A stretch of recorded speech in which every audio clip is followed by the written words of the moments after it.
17 तक तो कर लिया था हमने, 18th पूछा गया है पहले, तो 18th पहले कर लेते हैं अभी, उसके बाद एक एक करके पूछता रहूंगा, बता देना। ठीक आपने है। डाउट्स एक जगह पे कलेक्ट करके तो रखे होंगे। हाँ सर, रखा हूँ। तो 18th पहले करते हैं, देखो क्वेश्चन नंबर 18।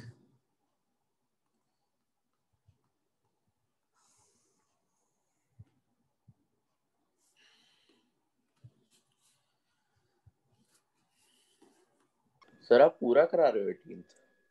हाँ और क्या, अच्छा जो ठीक है। पूछ रहे हो वो पूरा करा देता हूँ, या फिर देख लेंगे, अगर तुम्हें उसके बाद समझ आ गया तो स्किप कर लेंगे। अच्छा ठीक है, ओके। तो 18th में जो फंक्शन है वो है lambda into x square minus 2x। ये वाली ब्रांच है x less than equal to 0 पे, और 4x प्लस 1 ये तब है जब x पॉजिटिव है। कहते हैं कि for what value of lambda is the function defined by this is continuous at x equal to 0। तो पहला पार्ट है क्वेश्चन में, fx is continuous at x equal to 0, ये कंटिन्यूअस बोल रहा है, फाइंड करो लैम्डा। उसके बाद 1 पे कंटिन्यूटी चेक करनी है। सॉल्यूशन,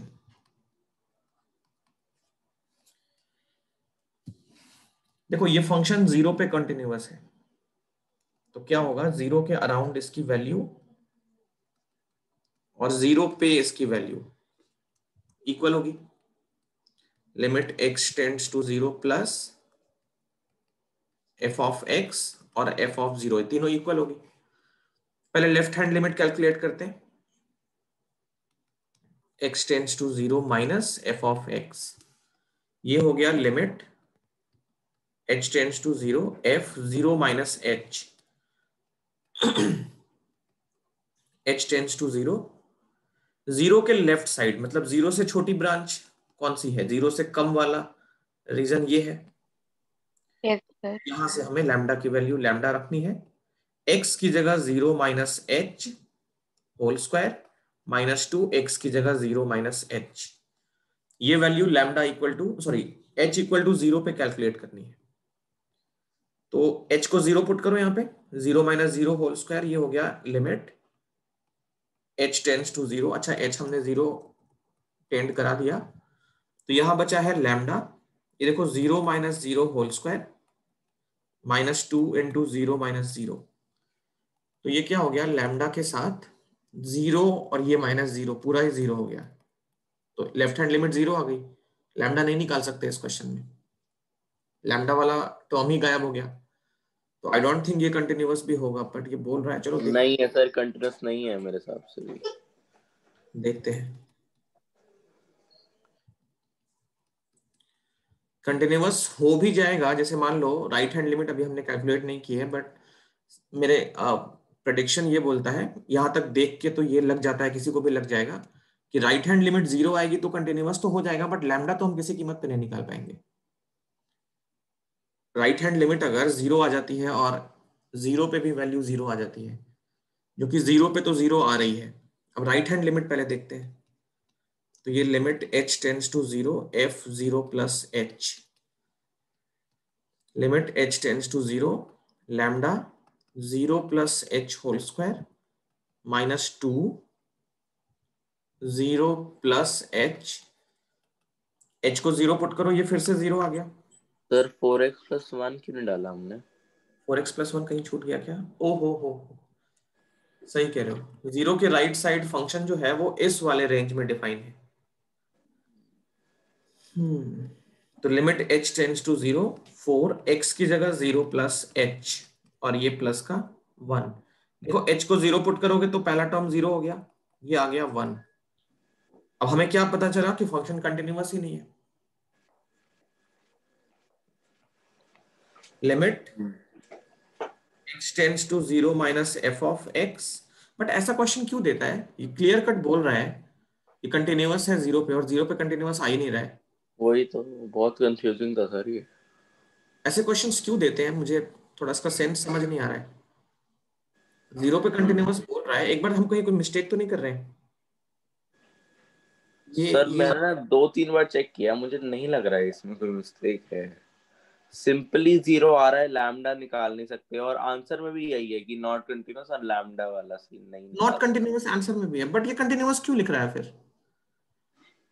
सकते। मिसलीडिंग सर, पता नहीं क्या लॉजिक है मिसलीडिंग इस की क्वेश्चन में। ऑडियंस। एनीवेज चलो कोई नहीं। 1 पे आ रहा है, हाँ 1 पे आ जाएगा कंटिन्यूअस। वन पे तो हाँ, फंक्शन की डेफिनेशन वन पे ब्रेक नहीं हो रही है।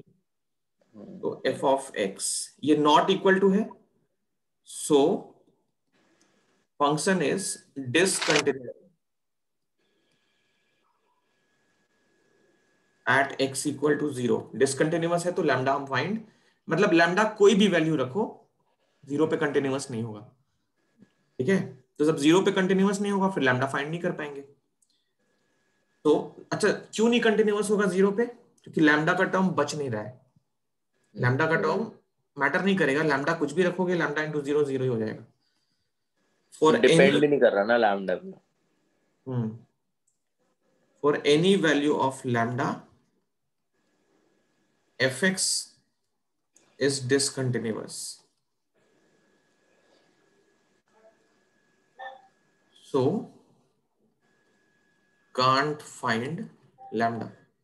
lambda फाइंड नहीं कर सकते। अच्छा, what about the continuity at x equal to 1? x equal to 1 पे ये कंटिन्यूअस हो जाएगा क्योंकि डेफिनेशन वहां पे ब्रेक नहीं हुई है, तो 1 पे ये फंक्शन कंटिन्यूअस हो जाएगा। 1 पे निकाल के दिखाऊं? नहीं नहीं, हो गया, मतलब बाकी उनसे मेरा तो हो गया। सर हो जाएगा उनका। हाँ, तो ये 18th है, कॉपी कर लो। इसके बाद क्या है बताओ? पूछूं सर, मुझे नेक्स्ट में ही है 19th में। अच्छा फंक्शन जो डिफाइन करा है ग्रेटेस्ट इंटीजर में, तो उसको पीस वाइज लिखना है क्या, ये कैसे करना है? अच्छा ओके, ठीक है, ये मिटा दूं ना? Yes sir.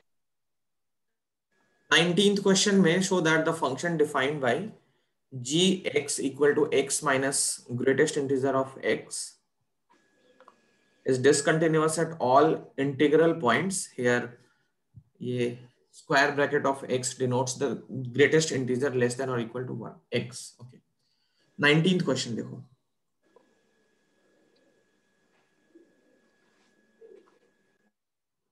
Greatest integer function पता है क्या होता है? यस सर, पता है, पता है सर। देखो कैसे निकालते हैं, पहले मैं एक दो पूछता हूं पहले। ये बताओ 2.3 का ग्रेटेस्ट इंटीजर कितना होगा? 2 सर। 2। तो 0.7 का? 0। ओके, 3 का? 3। -2.8 का? -2। गलत, -3। ओ ओके। ठीक है, माइनस टू हाँ पॉइंट कम। एट अच्छा, इसमें कोई कंफ्यूजन ना हो, मैं फिर भी बता देता हूँ तुमको। देखो, हाँ नेगेटिव वाला बता दो, थोड़ा सा भूल गया सर। हाँ देखो देखो, एक ही रूल फॉलो करना है। जिस भी नंबर का ग्रेटेस्ट इंटीजर फाइंड करना है ना, उस नंबर को नंबर लाइन पे प्लॉट करो। ये मान लिया हमें 2.3 प्लॉट करना है, तो ये 2 है, ये 3 है, इधर 4 होगा, इधर 1 होगा। हम्म। नंबर लाइन का रेंज ऐसी होता है ना। यप। अब 2.3 जो है वो कहाँ पे होगा? ये, ठीक है, तो तुम्हें इससे जस्ट पहले, इससे जस्ट लेफ्ट साइड में कौन सा इंटीजर है वो आंसर है। ओके।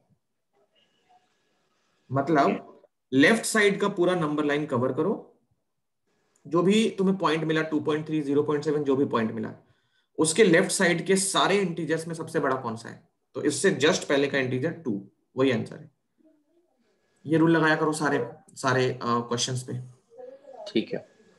देखो जैसे तुम्हें निकालना है -2.8 का, तो ये है -2, ये है -3, ये है -4, इधर हमारा प्लस का चला जाएगा, -1 0। -2.8 कहाँ पे होगा? इधर होगा। हम्म। तो इसके लेफ्ट हाँ, साइड, जस्ट लेफ्ट में -3 है, ठीक है। तो ये -3 इसका आंसर हो जाएगा। ओके। ये रूल याद रखना, कभी नहीं गलत होगा। अच्छा, ओके ये जो सर। लिखा है ना g ऑफ x, इसका ग्राफ पता है ग्रेटेस्ट इंटीजर का कैसा होता है? हाँ मतलब एक सेकंड, वो ऐसे छोटे छोटे वाला होता है, रुको बना के दिखाता हूँ।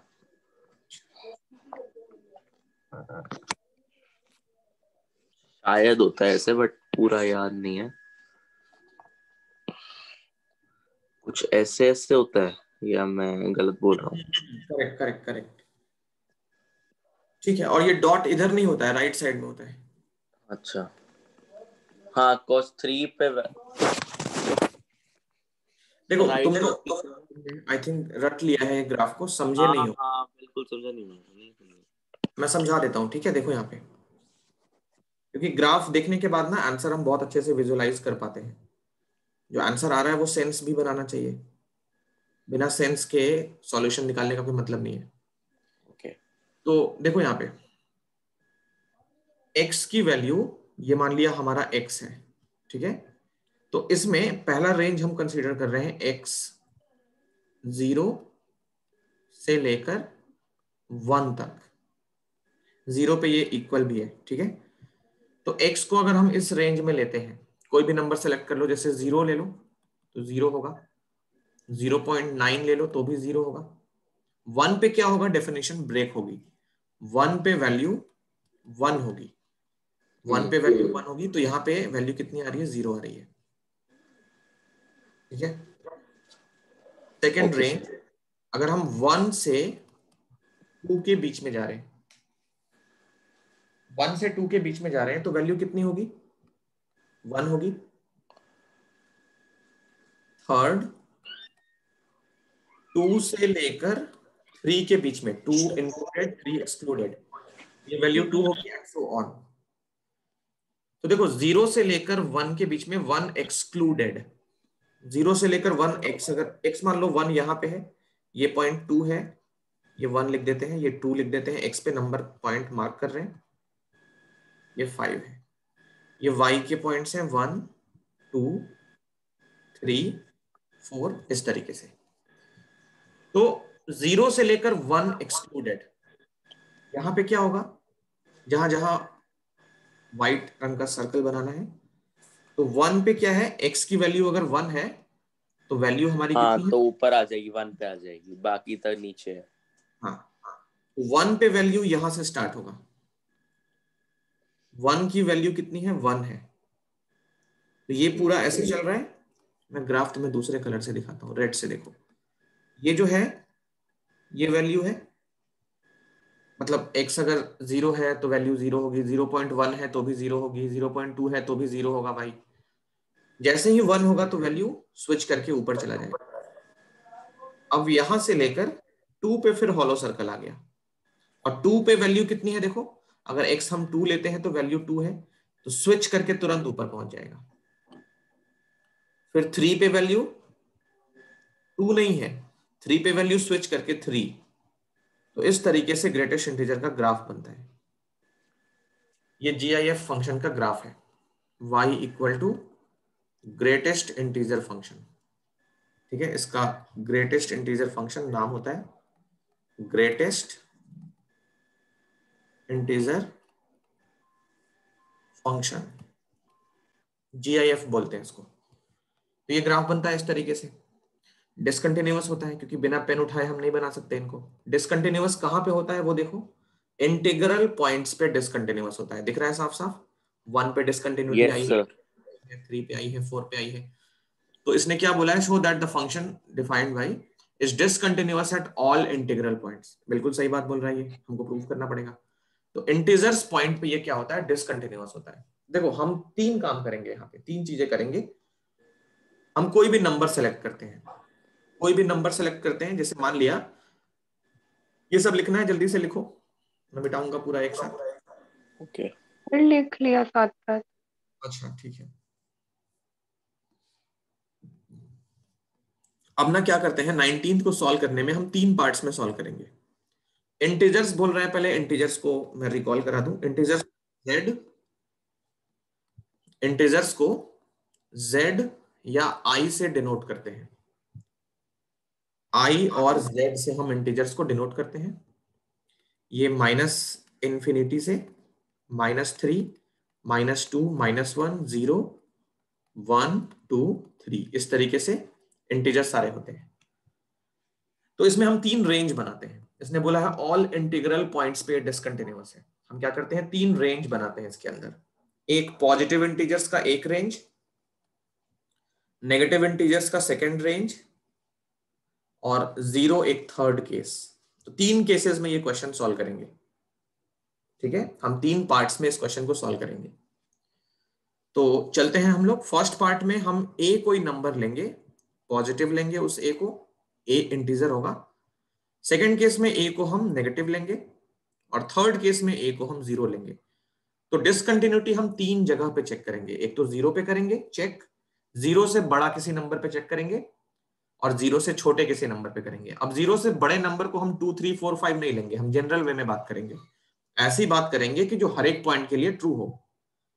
ऐसे तो हिट एंड ट्रायल करते रह जाएंगे, 1 पे करेंगे, 2 पे करेंगे, 3 पे करेंगे, कहां तक करेंगे? इंटीजर्स की कोई लिमिट तो है नहीं। अब देखो इसको सॉल्व कैसे करना है। तो 19th क्वेश्चन,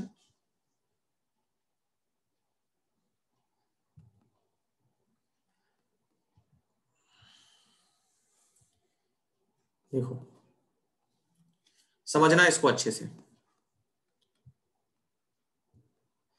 19th क्वेश्चन ये है g of x equal to x minus greatest integer of x। तो फर्स्ट केस में हम अपना नंबर ले रहे हैं a, ये पॉजिटिव इंटीजर है, a 0 से बड़ा है। मान लेते हैं a जो है हमारा इंटीजर है z का। ठीक है, a जो है वो z का इंटीजर है, मतलब z का एलिमेंट है, not integer. a is an element of z, जहां पे z क्या है, z क्या है बताओ? Integers, Yes. साल्स नंबर्स। हाँ, तो हम a को फर्स्ट केस में पॉजिटिव इंटीजर की बात कर रहे हैं। तो लेफ्ट हैंड लिमिट निकाले, x tends to a minus g of x। देखते रहना। तो ये बनेगा limit h tends to 0 g a minus h, that is equal to limit h tends to 0 g, x की जगह a माइनस h रखना है, x की जगह a माइनस h। तो पहले इस x की जगह पे a minus h minus greatest integer of a minus h। ठीक है यहां तक? Limit yes h sir. To 0, ये देखो a minus h as it is, minus a कोई भी इंटीजर है, a कोई भी इंटीजर है, सुनना ध्यान से, a कोई भी पॉजिटिव इंटीजर है। ये देखो a जो है वो कोई भी पॉजिटिव इंटीजर है। तो अब बस इस क्वांटिटी को तुम्हें ऑब्जर्व करना है। a मान लो कोई भी पॉजिटिव इंटीजर, एग्जांपल के सर तौर पे ए माइनस एच ही आएगा फिर तो। सुनो क्या आएगा। a मान लो 3 है, ठीक है? तो क्या है, उसमें से हम एक स्मॉल पॉजिटिव नंबर माइनस कर रहे हैं, a में से स्मॉल पॉजिटिव नंबर माइनस कर रहे हैं। तो a माइनस कोई बहुत छोटा सा नंबर 0.00009 ये माइनस कर रहे हैं, तो ओवरऑल ये क्वांटिटी तो a से छोटी हो गई है ना। ओ हाँ। यस तो a से छोटी हो गई है, मतलब इसके बाहर क्या आएगा, 2 ए आएगा, minus one. a minus 1। Yes, तो इस इंटीजर के लिए, इसके लिए बाहर क्या आएगा, a माइनस 1। ये बताओ समझ में आ रहा है कि नहीं बात? आ गई सर। अच्छे से ऐश्वर्या, अंजलि? हाँ सर। ओके। अब यस ये सर। इसको हम डालते हैं एक ब्रैकेट के अंदर, आगे देखते रहना। Limit h tends to 0 a minus h minus a plus 1। पहले तो a से a काट लो, h को 0 डाल दो, तो ये लिमिट आ गया 1। ठीक है, कितना आ गया, 1 आ गया।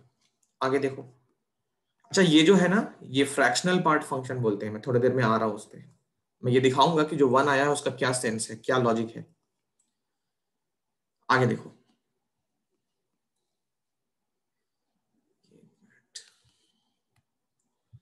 राइट हैंड लिमिट निकालते हैं। राइट हैंड लिमिट में हम क्या करेंगे, इसी पॉइंट के राइट साइड में देखेंगे। एक मिनट रुक जाओ।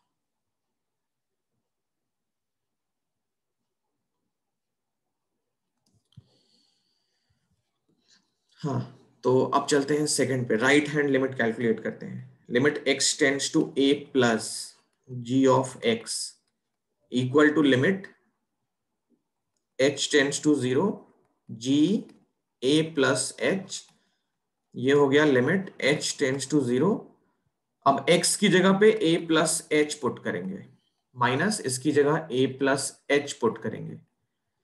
तो ये देखो, limit h tends to 0, a plus h को एज इट इज, माइनस ये 3 है, मान लो a, 3 में कुछ ऐड कर दोगे तो 4 से बड़ा तो नहीं हो जाएगा, h हमें स्मॉल पॉजिटिव नंबर लेना है, यस और नो? नहीं होगा ये मान लो 3 है, 4 है, 5 है, कुछ भी है, उसमें कुछ भी सर। ऐड कर वॉइस सर आपकी एनीवेज। तो चलो ये देखो, अब a में कुछ ऐड कर रहे हैं, बहुत ही छोटा सा नंबर a में ऐड कर रहे हैं, तो क्या बनेगा बताओ? 3 सर में ए ही बनेगा। a ही बाहर आएगा, हाँ, बाहर आ गया a, h को 0 पुट करो, h को 0 पुट करोगे तो क्या होगा? a minus a, right hand zero limit. आ जाएगा। 0 आ गया। हाँ, तो देखो कंटिन्यूअस नहीं है, देख रहे हो ना, आगे हम f ऑफ a निकालेंगे भी नहीं। As limit x tends to a minus f of x is not equal to limit x tends to a plus f of x, so g of x, अच्छा f of x क्यों लिख रहे हैं, g of x लिखेंगे। so g of x is discontinuous for all positive integers लिखेंगे। अभी हमारा सिर्फ फर्स्ट पार्ट सॉल्व हुआ है, ठीक है, हमारा सिर्फ अभी फर्स्ट पार्ट सॉल्व हुआ है। सेकंड पार्ट देखो, सेकंड पार्ट में a को हम नेगेटिव इंटीजर लेते हैं, फिर थर्ड केस में हम a को 0 भी लेंगे, क्योंकि सारे इंटीजर्स बोल रही है। अब देखो 0 के लेफ्ट साइड जा रहे हैं, a कोई भी नंबर होगा वो कैसा है, नेगेटिव है, ये ध्यान रखोगे, नेगेटिव इंटीजर है a।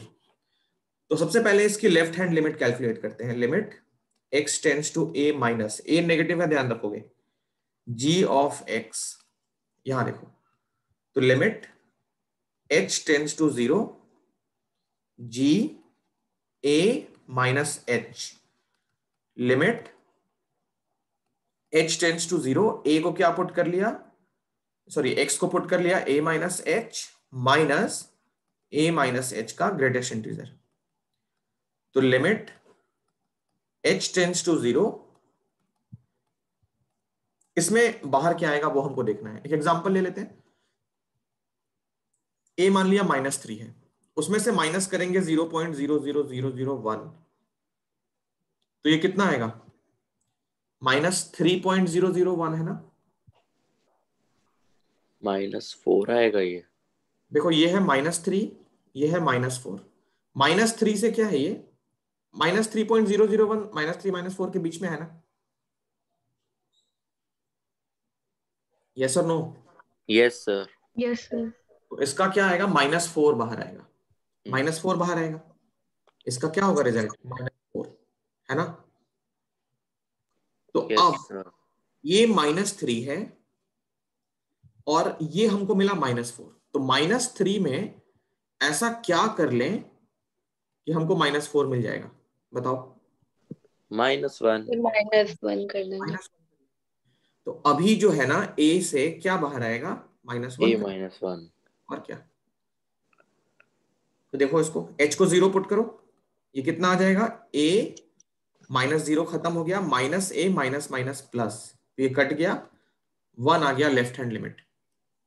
Right hand limit, limit x tends to a plus g of x, limit h tends to 0 g a plus h, this is equal to limit h tends to 0 a plus h minus a plus h, a plus h as it is, limit h tends to 0 भूल मत जाना, a plus h as it is, minus, यहां देखो, तो ये मान लो -3 है, -3 में 0.0001 ऐड कर लेते हैं, तो क्या होगा, ये माइनस का 2.99, बाहर तो -3 ही आएगा ना, आया ना, हाँ ये यस सर। -2.9999 है ना, हाँ उससे पिछले वाला -3 जस्ट लेफ्ट साइड पे -3 है, यप ये एज इट इज बाहर आ जाएगा। ये बन गया limit h tends to 0 a plus h minus a से a कट, h को 0 डाल दिया तो ये 0 आ गया। तो ये भी discontinuous for all negative integers. ये वाला रिजल्ट यहां लिख देना, मेरे पास जगह नहीं बच रहा है, ये रिजल्ट लिख लेना इतना, ओके ठीक है। और उसके बाद लिख देना discontinuous for all negative integers. यहां तक पहले कॉपी करो, फिर 0 पे चेक करेंगे।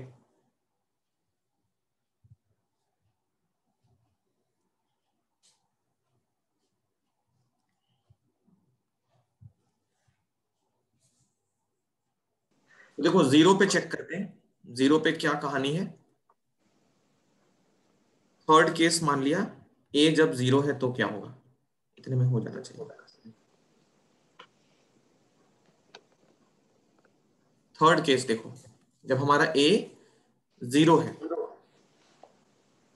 थर्ड केस 0 भी एक इंटीजर है, तो अब चेक करते हैं limit x tends to 0 minus g of x, limit h tends to 0 g 0 minus h, limit h tends to 0, x को क्या पुट किया 0 माइनस h और x को पुट किया 0 माइनस h।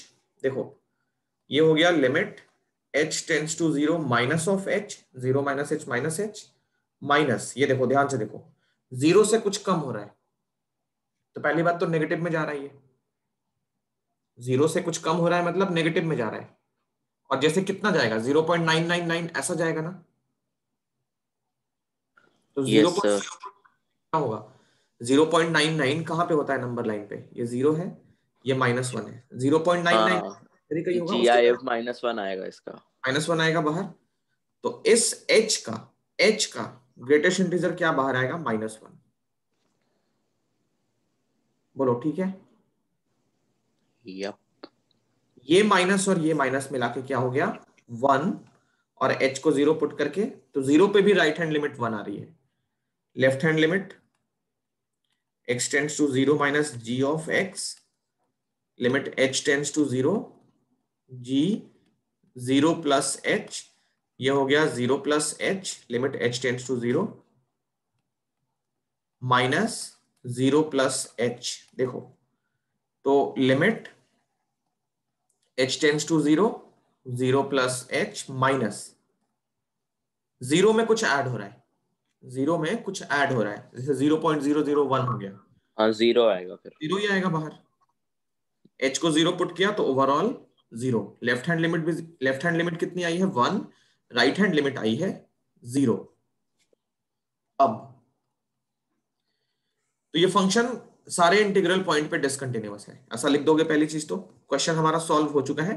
अब इसका जो मीनिंग है वो क्या है वो बहुत अच्छे से समझो। ग्राफ एक बार फिर से बनाते हैं GIF का, y equal to greatest integer function का ग्राफ हम फिर से बनाते हैं। नहीं ग्रेटेस्ट इंटीजर नहीं है ये ना, फ्रैक्शनल पार्ट फंक्शन है, वेट करो।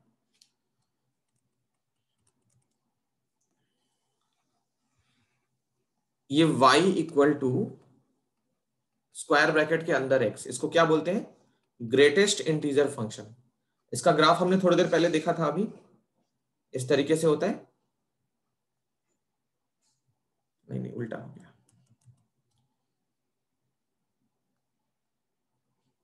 ये होता है ग्रेटेस्ट इंटीजर फंक्शन का ग्राफ, ठीक है ना, यहाँ पे हॉलो सर्कल है। अब देखो फ्रैक्शनल पार्ट फंक्शन भी एक चीज होती है,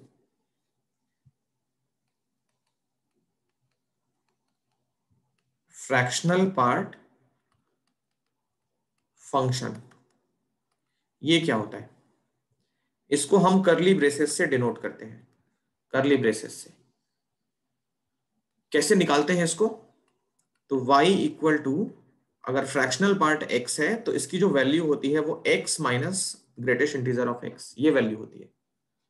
फ्रैक्शनल पार्ट फंक्शन का जो डेफिनेशन है, fractional part of x equal to x minus greatest integer of x। तो ये एक्चुअली में फ्रैक्शनल पार्ट फंक्शन के डेफिनेशन हमको समझाना चाह रहा था। बट बच्चे क्या करते हैं, क्वेश्चन सॉल्व कर लेते हैं और सिंपल क्वेश्चन समझ के आगे बढ़ जाते हैं। कितनी बड़ी बात वहां पे छिपी हुई है, ये तुमको समझनी पड़ेगी कि ये ग्रेटेस्ट इंटीजर नहीं, फ्रैक्शनल पार्ट को डिफाइन किया हुआ है। अब ये देखो इसका मीनिंग क्या होता है। फ्रैक्शनल पार्ट फंक्शन जैसे 0.7 है, तो 0.7 है, जैसे इसमें फ्रैक्शन पार्ट कितना है, तो 0.7, ये आंसर हो गया। अगर 1 है तो 1 में फ्रैक्शनल पार्ट कितना है, बोलो, 0 है। 1 में फ्रैक्शनल पार्ट कितना है, 1.0, तो 0 है ना 1 में फ्रैक्शनल हाँ पार्ट। 0 आ रहा है।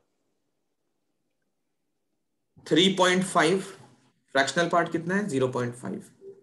ये होता है फ्रैक्शनल पार्ट फंक्शन। अब इसमें अगर तुम ये फॉर्मूला यूज करके निकालना चाहते हो तो निकालो। 3.5 का फ्रैक्शनल पार्ट फंक्शन कितना होगा, 3.5 माइनस ग्रेटेस्ट इंटीजर ऑफ 3। तो 3.5 माइनस 3 का ग्रेटेस्ट इंटीजर 3 होगा, तो ये हो गया 0.5। तो ये है डेफिनेशन फ्रैक्शनल पार्ट फंक्शन की। अब इसका ग्राफ देखो कैसा बनता है। तो ये एक्चुअली फ्रैक्शनल पार्ट फंक्शन ही है। हमको ये देखना है कि सारे इंटीजर वैल्यू पे इसकी लिमिट 1 कैसे टेंड हो रही है। अच्छा, अब तो ये फ्रैक्शन वैल्यू बता देता है ना कोई भी उस नंबर की। देखो ग्राफ बनाते हैं इसका।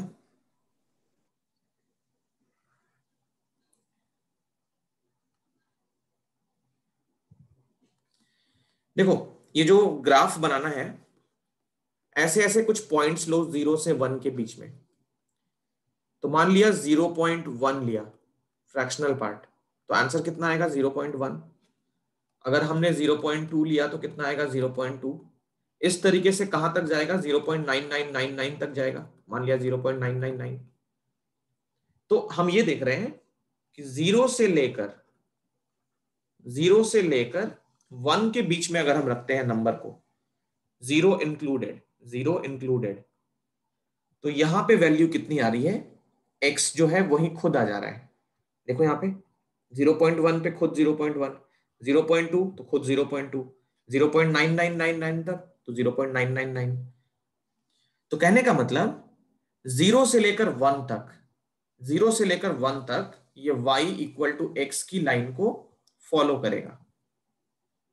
ये बात क्लियर है कि नहीं क्लियर है? जो भी x की वैल्यू रहेगी वही हमारे y की भी वैल्यू रहेगी।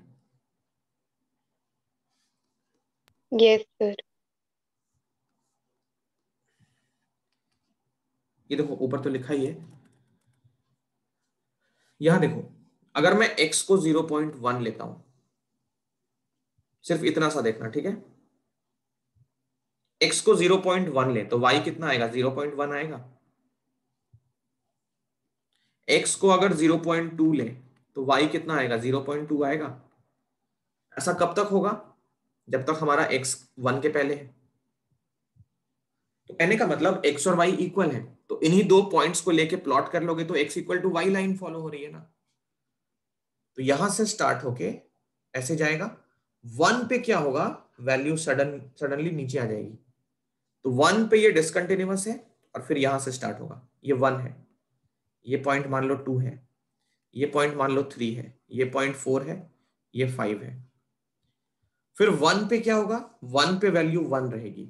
अगर x हमारा 1 है तो y भी 1 है।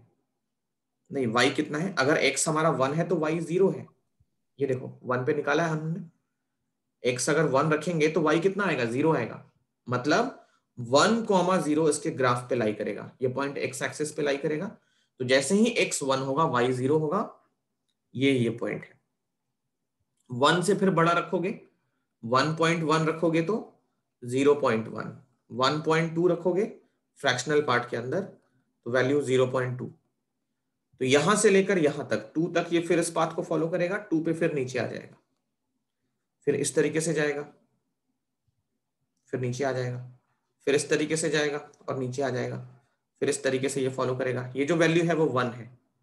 तो हमने ये देखा कि x की वैल्यू अगर पॉजिटिव इंटीजर है, मतलब इन 1 2 3 4 5 पे देखना है सिर्फ, ठीक है। तो 1 पे देखो, 1 पे लेफ्ट हैंड लिमिट कहां को टेंड कर रही है, 1 को टेंड कर रही है।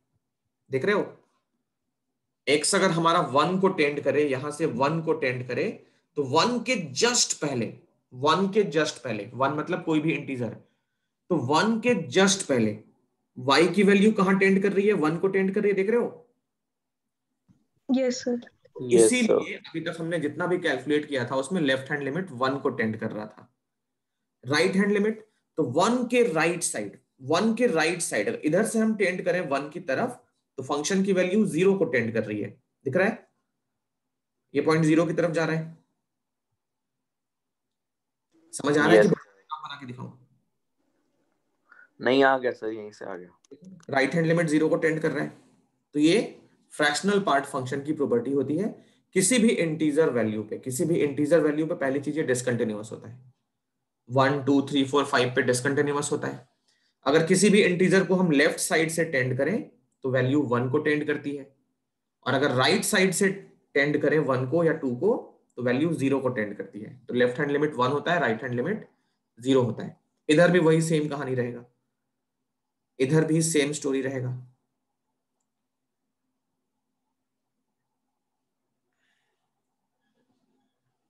ठीक है, इधर भी सेम सिचुएशन रहेगा, 0 पे भी वही रहेगा।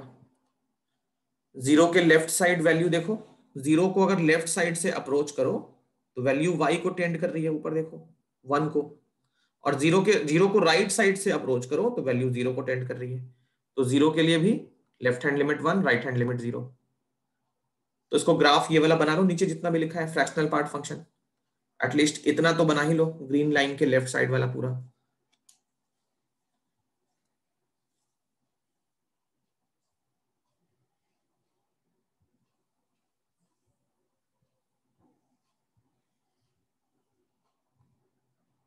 ट्वेंटी सिक्स की तरफ, क्वेश्चन नंबर 26।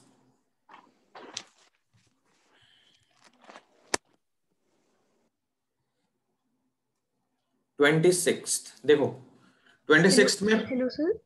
हाँ ऐश्वर्या क्या हुआ? बस मैं समझा देता हूँ। 22 में क्या करना है बस मैं समझा देता हूँ। साइन, कोसाइन है। कोसाइन का मतलब क्या होता है, किसी को पता है? Sir cos. Cos. Cos sir. हाँ अच्छा हुआ, सुन के अच्छा लगा, याद है इसका मतलब। वरना कॉस के चक्कर में हम कोसाइन भूल जाते हैं, और कोसेकेंड लिख देता है ना, पूछते हैं अरे ये कहाँ से आ गया, 6 ही तो पढ़े हैं। कोसेक को ही कोसेकेंड बोलते हैं, कोसिकेंड।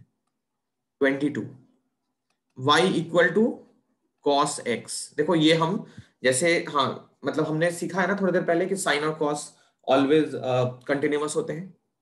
तो इसमें तो कोई यस चैलेंज नहीं, बस लिखना है इसको। मैं कोसेकेंड का दिखा देता हूँ। सर। वैसे y, हम ये स्टेटमेंट यूज कर सकते हैं ना जहां पे हमें जरूरत हाँ हो ऑब्वियसली कि बिल्कुल कर सकते हैं। साइन कॉस है कॉन्टिन्यूस।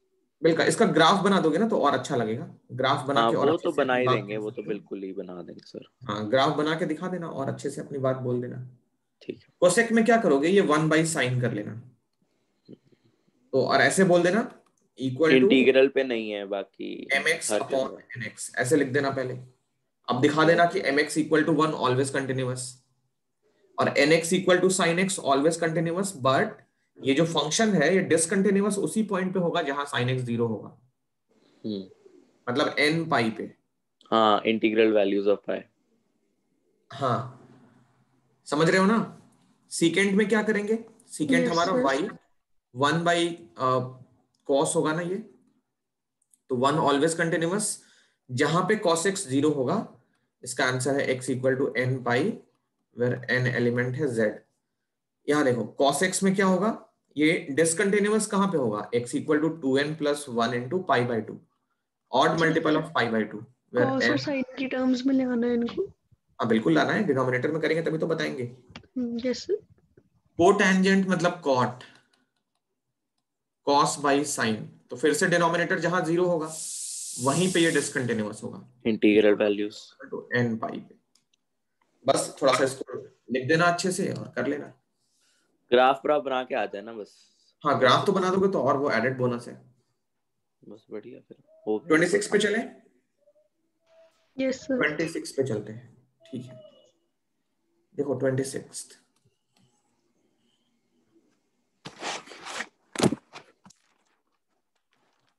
26 को पाई बाई टू पे टेस्ट करना है, इसकी कंटिन्यूटी पाई बाई टू पे टेस्ट करना है। देखो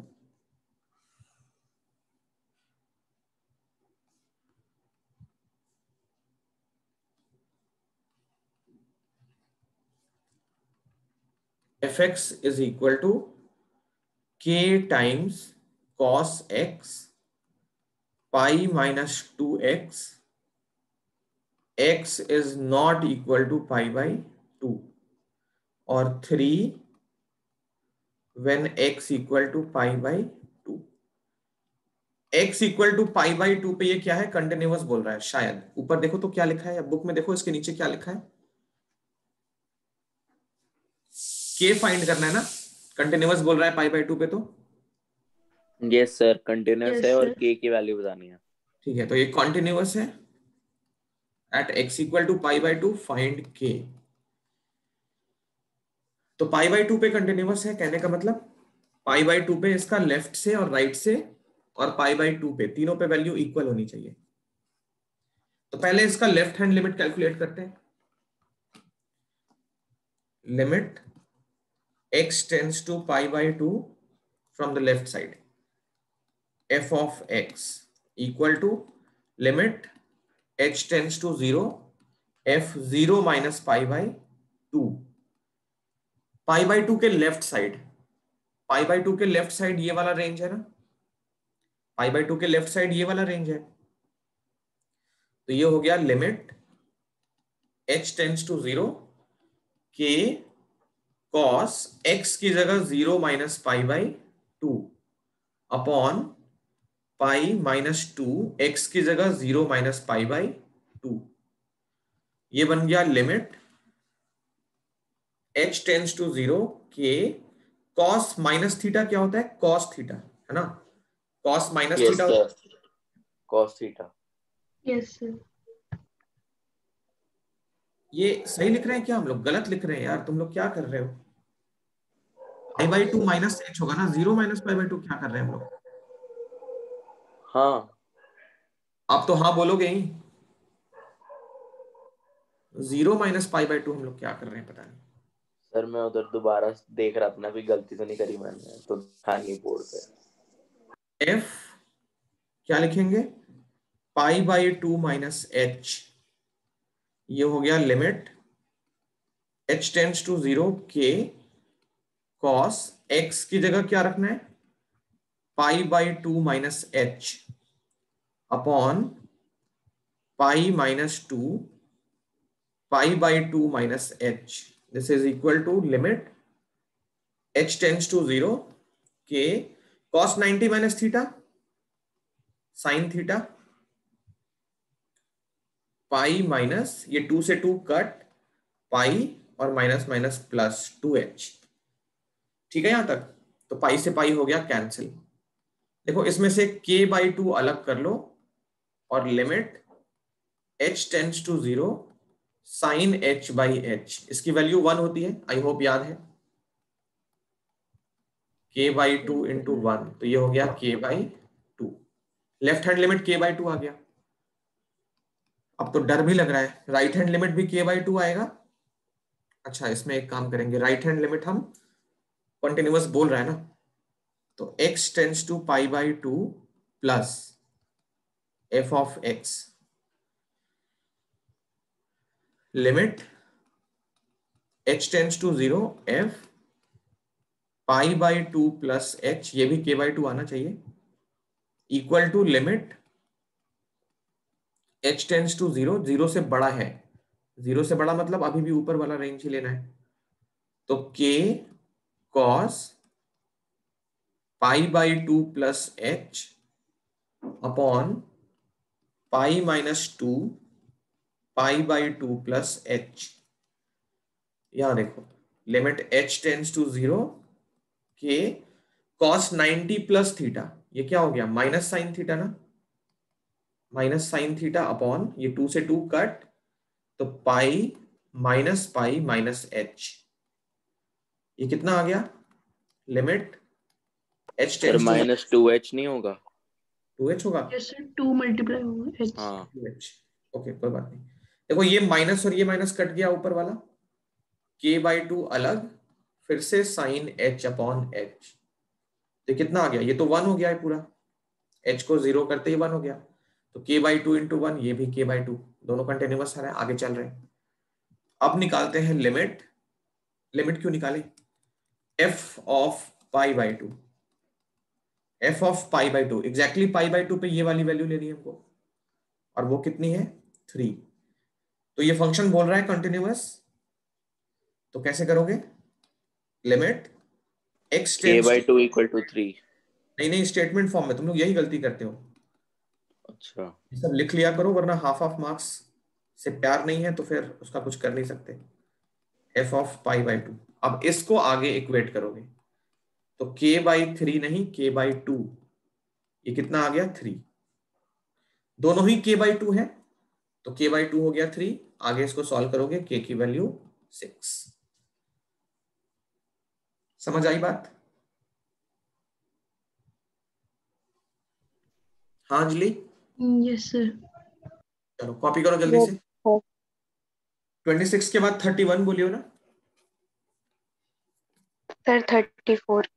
34,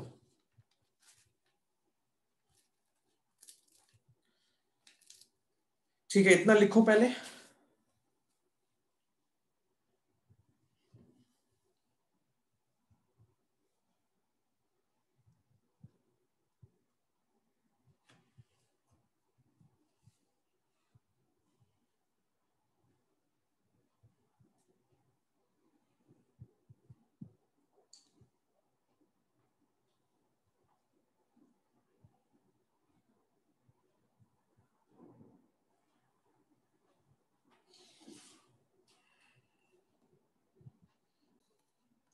नेक्स्ट क्वेश्चन 34। 34 भी वही है, हमने किया है, sine x minus cos x, उसी टाइप का है ये।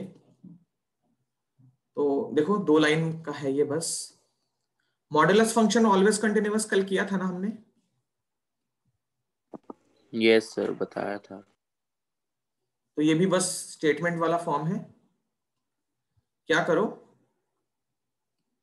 Late f x equal to m x minus n x, where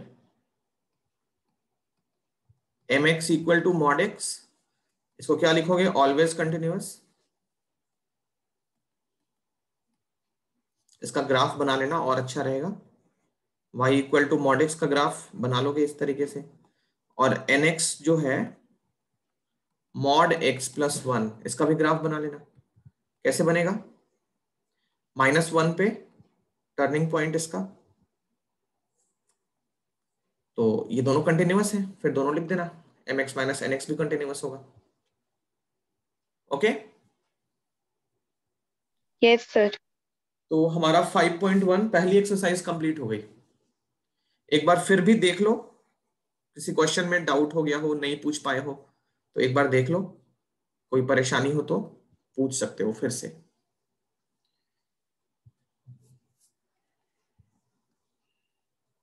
कोई क्वेश्चन अगर भूल गए हो पूछना, कहीं साइड में लिखा हो कॉपी पे, एक बार देख लो। तो नेक्स्ट टॉपिक हमारा डिफरेंशिएबिलिटी है, ठीक है, डिफरेंशिएबिलिटी। तो इसको पहले हम समझते हैं ये है क्या, कैसे अप्लाई करते हैं, क्वेश्चंस कैसे करते हैं, फिर इसके नेक्स्ट एक्सरसाइज पे चल के इसके क्वेश्चंस करेंगे। अच्छा, तुम्हारे स्कूल में फर्स्ट प्रिंसिपल कराया गया है? हाँ, फर्स्ट प्रिंसिपल कराया किसी ने?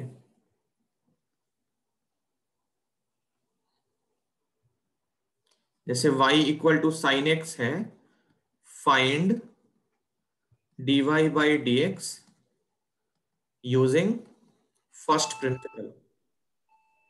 ये सर 11th में तो कराया था मैं, बाकी 12th में नहीं कराया। सर वो left hand derivative is equal to right hand derivative करके। वो नहीं। नहीं ये वो है ना लिमिट, जो एक्चुअल फॉर्मूला है डेरिवेटिव का, F of x I think H plus x करके कुछ होता है, मैं याद नहीं आ रहा फॉर्मूला। ये सर क्यों सर वॉल्यूम वो है सब। जो चीजें करनी चाहिए वो तुम लोग बिल्कुल नहीं करते हो, ठीक है, तो ये मैं करवा दूं। 11th में करा था, 12th में इससे क्वेश्चन नहीं करा। ओके, हाँ 12th में नहीं कराया मैं आई थिंक। ये फॉर्मूला ना डेरिवेटिव यहीं से स्टार्ट होता है, ये फर्स्ट प्रिंसिपल है। मैं थोड़ा सा बता दूंगा, पहले हम डिफरेंशिएबिलिटी समझ लेते हैं क्या होता है। देखो डिफरेंशिएबिलिटी अभी लिखोगे नहीं, समझ लो पहले।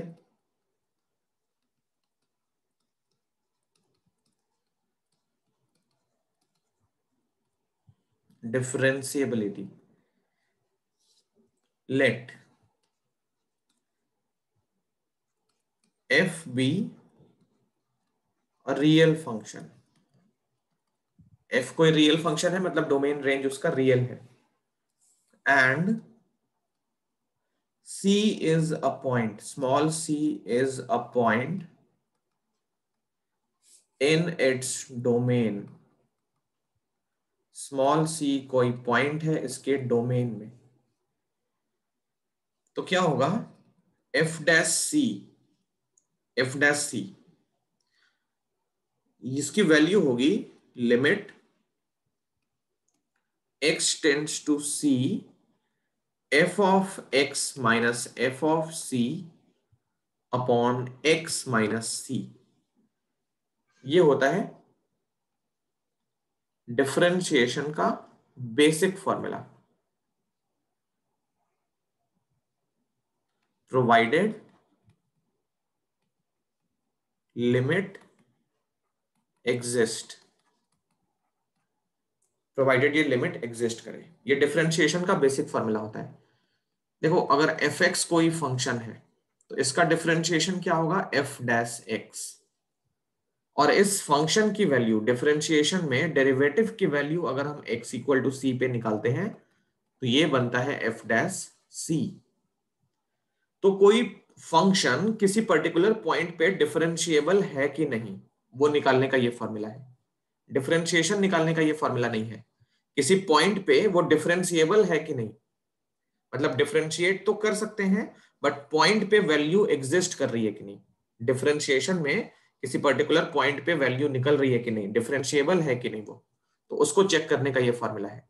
ये भी लिमिट यूज करके निकाला जा रहा है, मतलब इसमें भी left hand derivative right hand derivative आना चाहिए।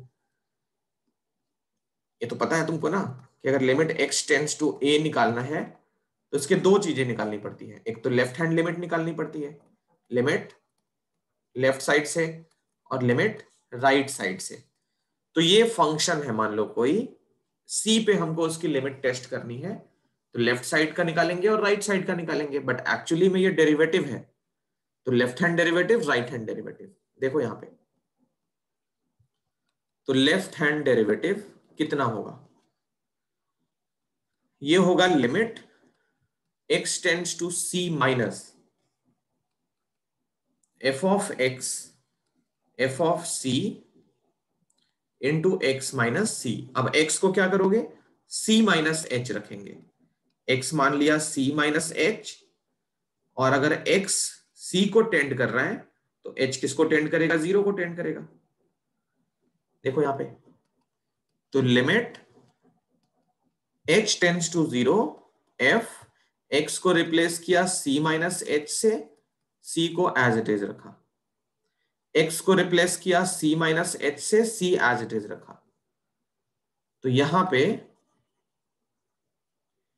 आगे हम जब वैल्यू पुट करेंगे h की, तो देखो limit h tends to 0 f c minus h minus of f c upon, यहां c से c कट गया, ये माइनस ऑफ h, इसको बना लिया हमने first equation. Left hand derivative निकल गया। राइट हैंड डेरिवेटिव देखो, right hand derivative R H D, limit x tends to c plus f of x minus f of c upon c minus h। तो limit h tends to 0 f c plus h minus f of c, x को replace किया c plus h से minus c, तो ये बन गया limit h tends to 0 f c plus h minus f of c, c से c cancel h, ये हो गया राइट हैंड डेरिवेटिव। तो अब अगर if left hand derivative is equal to right hand derivative, then function is differentiable at x equal to c। ये मतलब है फंक्शन डिफरेंशिएबल है कि नहीं। ये बात समझ में आ रही है?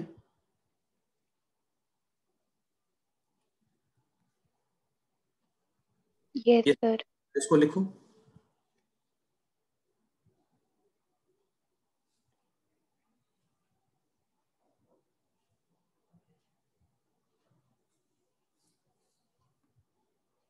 कई बार चेक करना होता है कि फंक्शन डिफरेंशिएबल है कि नहीं, तो ये दोनों लिमिट हम इसी तरीके से कैलकुलेट करते हैं। जिस भी पॉइंट पे चेक करना है उस पॉइंट के लेफ्ट साइड इस वाले की वैल्यू फाइंड करते हैं, इस वाले की, और उस पॉइंट के राइट साइड इसकी वैल्यू फाइंड करते हैं। दोनों अगर इक्वल है तो डिफरेंशिएबल है उस पॉइंट पे, नहीं इक्वल है तो नहीं डिफरेंशिएबल है।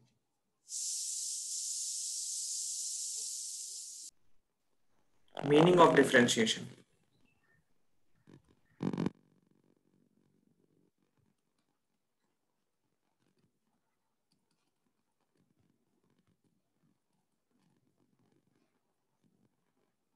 Meaning of differentiation,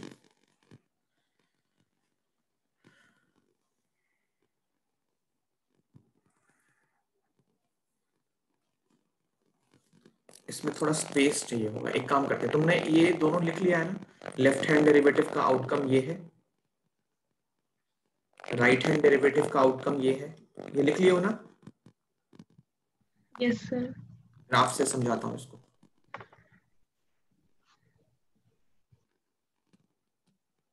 meaning of differentiation,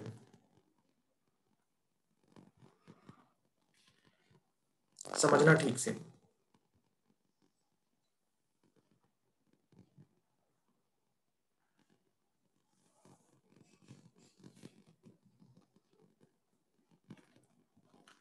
एक फंक्शन का ग्राफ कंसीडर करो।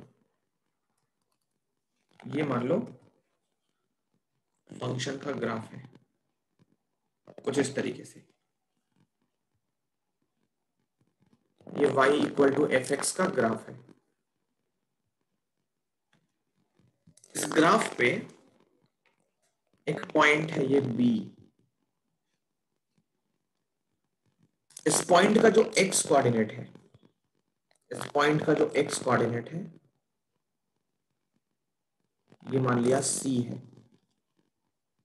ठीक है, इस पॉइंट पे हमको डेरिवेटिव है, मतलब डिफरेंशिएबिलिटी चेक करनी है।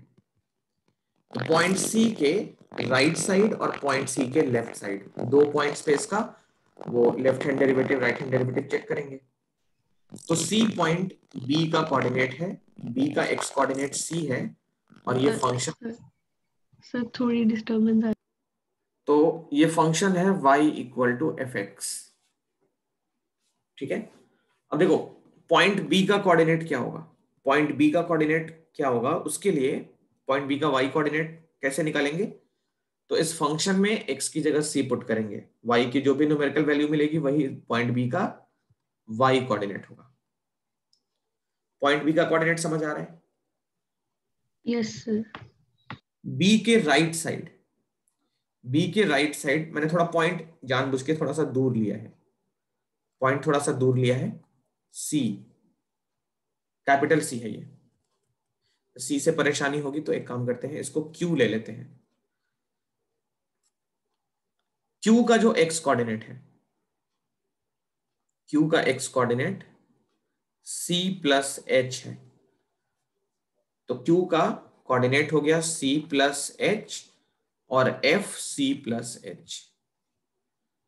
और इस बी के थोड़ा सा पहले लेफ्ट हैंड डेरिवेटिव के लिए ये पॉइंट पी मान लिया।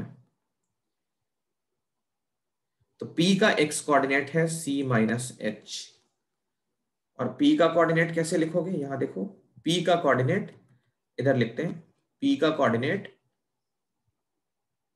c माइनस एच और y coordinate f of c minus H. ठीक है यहां तक? अब क्या करोगे, b से c को ज्वाइन करो। बी से सी ज्वाइन करो, ये रेड वाली लाइन दिख रही होगी। फिर पी से बी को ज्वाइन करो। इन दोनों लाइंस का ना एक बार स्लोप निकालते हैं। इन दोनों लाइंस का हम स्लोप निकालते हैं। पहले स्लोप निकालते हैं BQ लाइन का। BQ लाइन का स्लोप, तो मैं 2 पॉइंट फॉर्म में स्लोप का फॉर्मूला पता है ना? 2 पॉइंट फॉर्म में स्लोप का फॉर्मूला पता है। A अगर x1 y1 है, B अगर x2 y2 है, तो AB का स्लोप कैसे लिखते हो? फिर y2 minus y1 upon x2 minus x1। ये फॉर्मूला पता है। अब ये देखो BQ लाइन का स्लोप निकाल रहे हैं, तो BQ लाइन का स्लोप कैसे लिखेंगे? पहले y कोऑर्डिनेट्स का difference FC plus H minus FC, फिर x कोऑर्डिनेट्स का difference C plus H minus C। ये कितना आ गया? FC plus H minus F of C upon C से C कैंसिल H। इसको फर्स्ट इक्वेशन ले लिया।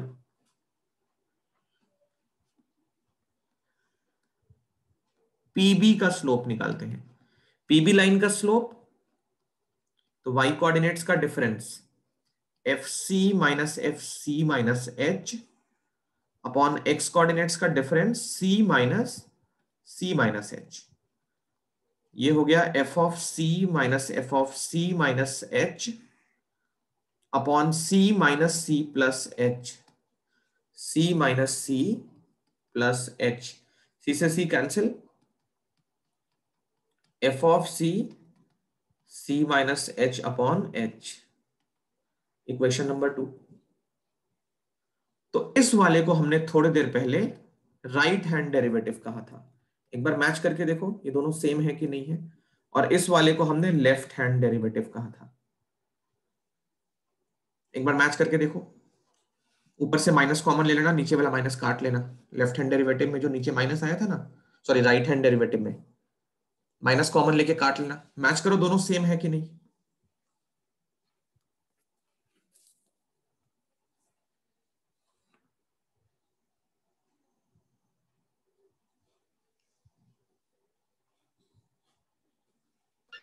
यस सर सेम है। अब यहां पे when h is tending towards 0, h अगर 0 को टेंड करेगा तो क्या होगा देखोगे। h अगर 0 को टेंड करेगा तो p b की तरफ आएगा और q भी b की तरफ आएगा। तो ये तीनों पॉइंट्स क्या होंगे? कोइंसाइड करेंगे। h अगर 0 को टेंड करेगा तो ये तीनों पॉइंट्स क्या होंगे? कोइंसाइड होंगे। जैसे जैसे h 0 को टेंड करेगा तो लाइन जो होगी BQ and PB will be coinciding with the line QB and PB will be coinciding with the line। अभी बनाते हैं कौन सी लाइन? इस वाली लाइन को कोइंसाइड करेंगे और इस लाइन का नाम हम ले लेते हैं, इस वाली लाइन का नाम ले लेते हैं CR। मान लिया CR ले लेते हैं। will be coinciding with the line CBR। CBR की तरफ ये दोनों लाइंस क्या होंगे? कोइंसाइड करेंगे। CBR which is a tangent at B। मतलब कहने का कि अगर ये left hand derivative right hand derivative equal हो जाए, ठीक है, तो क्या होगा? इन दोनों लाइंस का स्लोप, मान लिया हमने BQ लिया है पहले का स्लोप और PB लिया है दूसरे का स्लोप, ये इक्वल हो जाएगा CR के स्लोप के। और CR क्या है? टेंजेंट है। तो ये दोनों, ये वाला भी इसके इक्वल हो जाएगा और ये वाला भी इसके इक्वल हो जाएगा। कहने का मतलब left hand derivative right hand derivative दोनों इक्वल हो जाएंगे और ये जो वैल्यू होगी वो किसके इक्वल हो जाएगी? तो पॉइंट बी पे टेंजेंट के स्लोप के इक्वल हो जाएगी। So final conclusion, differentiation at any point is differentiable at any point। किसी पॉइंट पे अगर डिफरेंशिएट करो किसी फंक्शन को और किसी पॉइंट पे उसकी न्यूमेरिकल वैल्यू निकाल लो, तो वो जो न्यूमेरिकल वैल्यू होती है is slope of tangent at that point. This is the geometrical meaning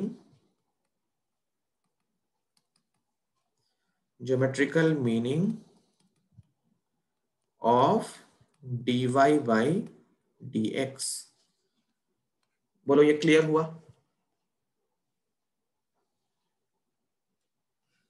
yes sir. Yes sir.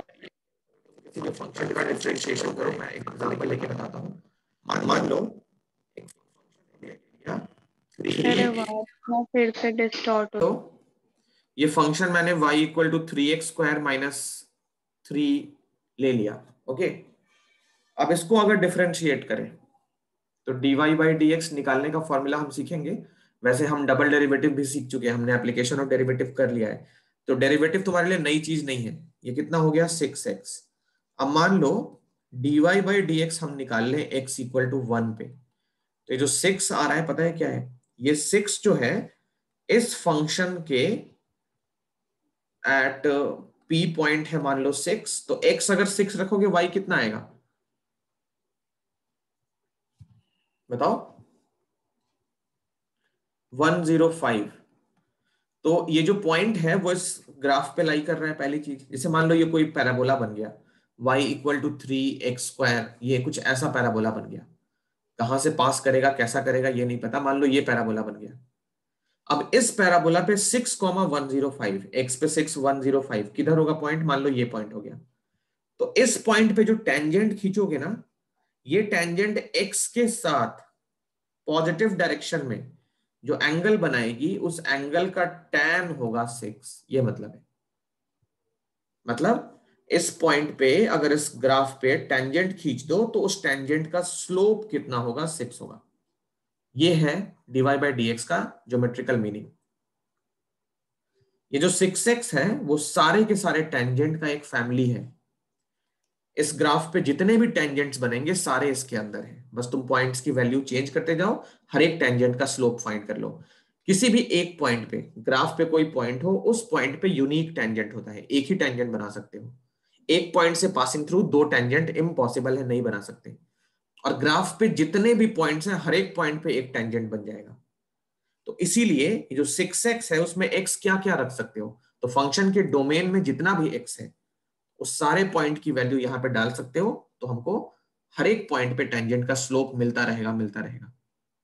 तो फंक्शन पे इनफाइनाइट नंबर ऑफ पॉइंट्स होते हैं उस ग्राफ पे, और हर एक पॉइंट पे एक टेंजेंट हम खींच सकते हैं। इसीलिए इसमें x पे कोई लिमिटेशन नहीं आता है। अगर फंक्शन का जो डेरिवेटिव है उसमें x पे लिमिटेशन आने लगा, मतलब फंक्शन पे भी लिमिटेशन होगा। फंक्शन उन सारे पॉइंट्स पे डिफाइन नहीं होगा। वहां पे क्या होगा, जैसे डिसकंटिन्यूटी आ जाएगी। जैसे y equal to 10x graph है, 10x का ग्राफ जब ऐसे बनाओगे, मैं सिर्फ पॉजिटिव की बात करता हूं, तो tan x है ये वाला, x equal to pi by 2 पे डिसकंटिन्यूअस है। पाई बाई 2 पे तुम टेंजेंट खींच नहीं पाओगे, खींच के दिखाओ मुझे। पाई बाई 2 x को रख लोगे तो टेंजेंट नहीं खींच पाओगे, मतलब इसको डिफरेंशिएट करोगे तो क्या मिलेगा? tan का डिफरेंशिएशन याद है?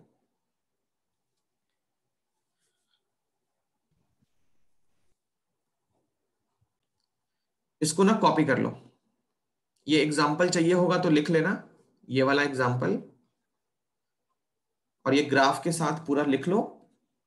फिर मैं तुम्हें फर्स्ट प्रिंसिपल दिखा देता हूं, कॉपी करके इन्फॉर्म करो। एक डिफरेंशिएशन करते हैं यूजिंग फर्स्ट प्रिंसिपल। तो ये क्वेश्चन है, देखो, इफ y इक्वल टू क्या ले लें, साइन x ले लें। साइन एक्स या कॉस एक्स कुछ भी ले सकते हो। y equal to sine X ले लिया मान लो। Find dy by dx using first principle. First principle use करके इसका डेरिवेटिव फाइंड करना है। देखो कैसे करोगे, बहुत ही सिंपल है।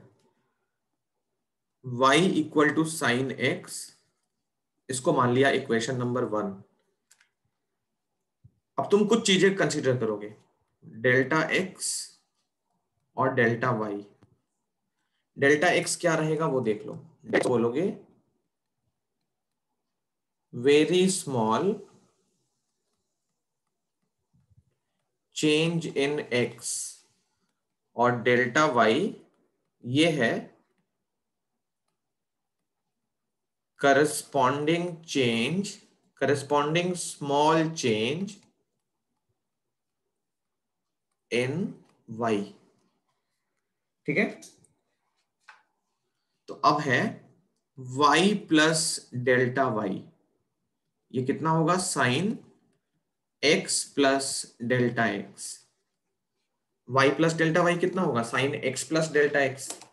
इन दोनों को करोगे माइनस, इक्वेशन 2 माइनस इक्वेशन 1, तो ये बन गया y plus delta y minus y equal to sine x plus delta x minus sine x। LHS में देखो y से y कट, ये हो गया डेल्टा y, और इधर sine c minus sine d का फॉर्मूला लगा लो, 2 sine c minus d upon 2 into cos c plus d upon 2। ठीक है, यहां पे फॉर्मूला लिख लेंगे, sine c minus sine d equal to 2 sine c plus d by 2 into cos c minus d by 2। Delta y equal to, देखो x से x cancel, 2 sine delta x by 2 into cos x plus delta x by 2। समझ में आ रहा है सब कुछ?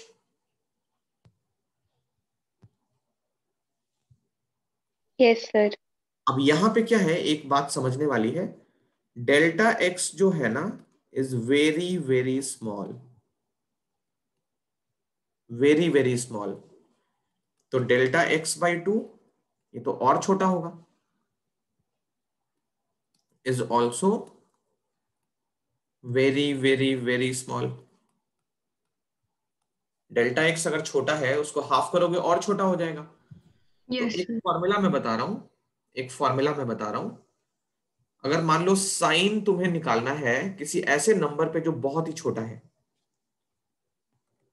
Sine theta, where theta बहुत बहुत छोटा है, तो साइन थीटा नियरली थीटा हो जाता है when theta is very small. इस बात को ध्यान रखोगे, साइन थीटा की वैल्यू थीटा हो जाती है अगर थीटा बहुत बहुत छोटा है। ये बिल्कुल वैसा है जैसे साइन 0 डिग्री की वैल्यू कितनी होती है, 0 होती है ना, तो ये थीटा 0 के बहुत पास है, 0 के बहुत पास है, मतलब ऑलमोस्ट 0 तो नहीं है, 0 से थोड़ा सा बड़ा या थोड़ा सा छोटा है। तो अगर 0 से थोड़ा सा बड़ा है मतलब इतना छोटा है कि उसको नेग्लेक्ट कर सकते हैं, इतना छोटा है, तो साइन थीटा क्या हो जाता है, थीटा हो जाता है। तो ये डेल्टा x बाई 2 ना उतना छोटा है। So sine delta x by 2 ये कितना होगा, डेल्टा x बाई 2 के इक्वल हो जाएगा। इसका ध्यान रखोगे, साइन डेल्टा x बाई 2 है ना, तो इसमें डेल्टा x बाई 2 बहुत ज्यादा छोटा है, तो डेल्टा y की वैल्यू मिल जाएगी 2 multiplied by delta x by 2 into cos x plus delta x by 2। ये 2 से 2 कट, डेल्टा x को LHS पे ले आओ, तो delta y upon delta x equal to cos x plus delta x by 2। अब तुम दोनों साइड पे लिमिट ले लोगे, take in limit delta x tends to 0, दोनों साइड पे ले लोगे। ये होगा limit delta x tends to 0 cos x plus delta x by 2। तो लेफ्ट साइड पे डेल्टा एक्स अगर 0 को टेंड करेगा तो delta y upon delta x जो होगा ये dy बाई dx में कन्वर्ट हो जाएगा। ठीक है, मैं इसको बताऊंगा ये कैसे कन्वर्ट हो गया। RHS पे देखो, डेल्टा एक्स को 0 पुट करोगे तो ये आ जाएगा cos x, डेल्टा एक्स तो 0 हो जाएगा। तो y हमने क्या लिया था, sin x लिया था। So derivative of sin x equal to cos x, ये हो गया। अब ये देखो dy बाई dx का जो फॉर्मूला होता है निकालने का, वो f x plus delta x minus f x upon x plus delta x minus delta x minus x, ये फॉर्मूला होता है। और इसी को हम लिखते हैं limit delta x tends to 0 f x plus delta x minus f of x upon x, x cancel तो डेल्टा एक्स। देखो ये वाली जो चीज है f x plus delta y, ये क्या है एक्चुअली, एफ मान लो वाई डैश है और ये एफ वाई है। एफ एक्स क्या होता है, वाई होता है। तो एक फंक्शन की वैल्यू किसी न्यू पॉइंट पे और ओरिजिनल पॉइंट पे, इन दोनों का डिफरेंस, यही तो हमारा डेल्टा वाई होता है, करस्पॉन्डिंग चेंज इन वाई। तो ऊपर जो है वो डेल्टा वाई है और नीचे डेल्टा एक्स है। तो डेल्टा एक्स को अगर 0 की तरफ टेंड करेंगे तो delta y upon delta x dy by D x बन जाता है। इसका ध्यान रखोगे। तो ये है हमारा फर्स्ट प्रिंसिपल, इसको कॉपी कर लो। अगली क्लास में जब हम मिलेंगे तो मैं तुम्हें डिफरेंशिएशन के बहुत सारे फॉर्मूले लिख के दिखाऊंगा और फिर उन पे हम एक्सरसाइज के क्वेश्चंस करेंगे 5.2 ऑनवर्ड्स। ठीक है, तो आज यहीं पे स्टॉप करते हैं।